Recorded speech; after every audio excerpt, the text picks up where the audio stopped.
Hi all, today we are going to paint this watercolor turtle, and I use Holbein watercolor paints, and I also use Arches watercolor paper. I use cold press for this one, and then I also use a drawing gum or a masking fluid, and I provide links below of where you can buy those on Amazon. I do look for the best deals that I can find on there too for you.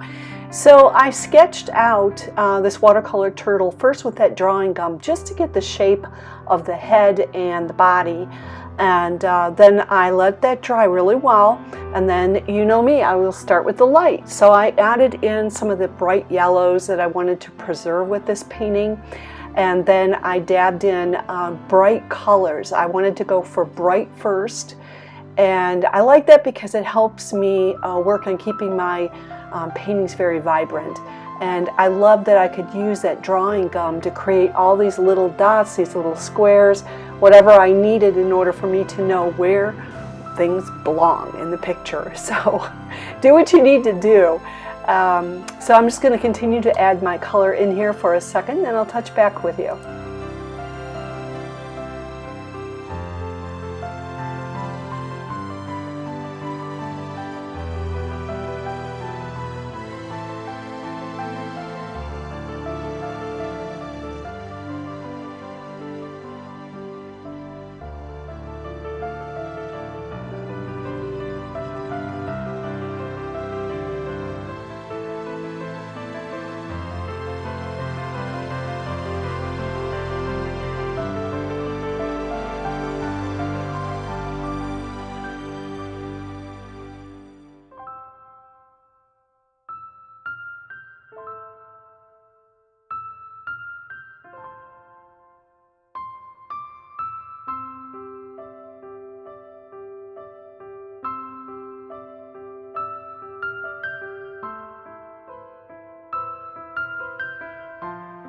At this point, you can see that my masking fluid is gone. I use a rubber cement block that I got from Cheap Joe's, and I'll see if I can make a suggestion for you on one on Amazon as well.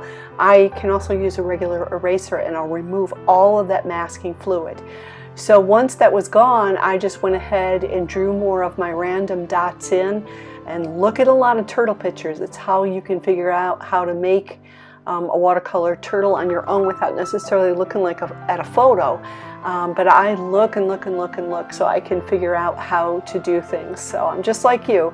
I just practice and learn as I go.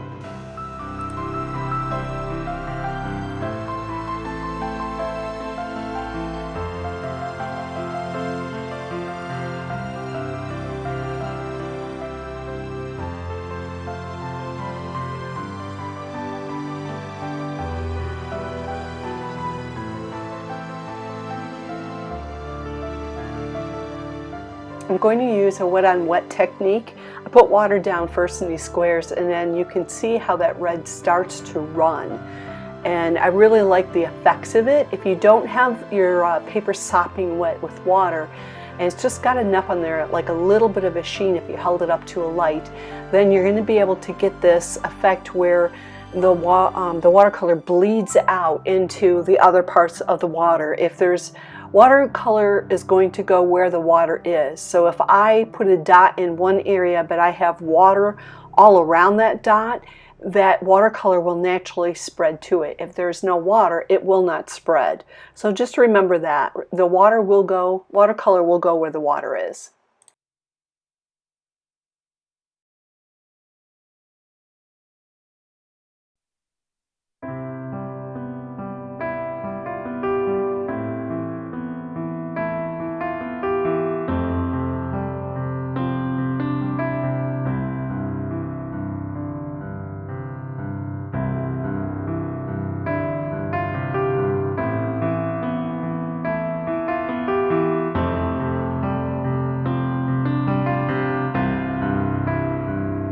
I'm using my micron pen. This is probably about a 0.1. It's a smaller size. And I'm just drawing and creating some of the lines around the colors, you know, and the little block areas of the turtle, just to create some detail.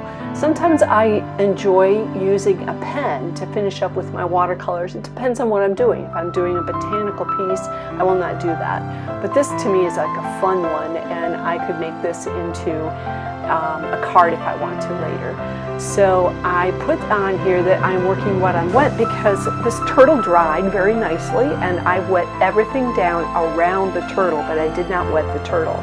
And what I'm doing is simply adding in colors for behind the turtle. So I'm blocking it out by painting around it. And if you've got water on there and you continue to add color on and you've got water on your brush, it's going to continue to spread nicely. And I'll have to do a video on backgrounds so you can see how to make some nice smooth backgrounds for your pictures. And that's all I was doing here. And I play with the colors. You can see I added in some darker blues, and this guy is finished.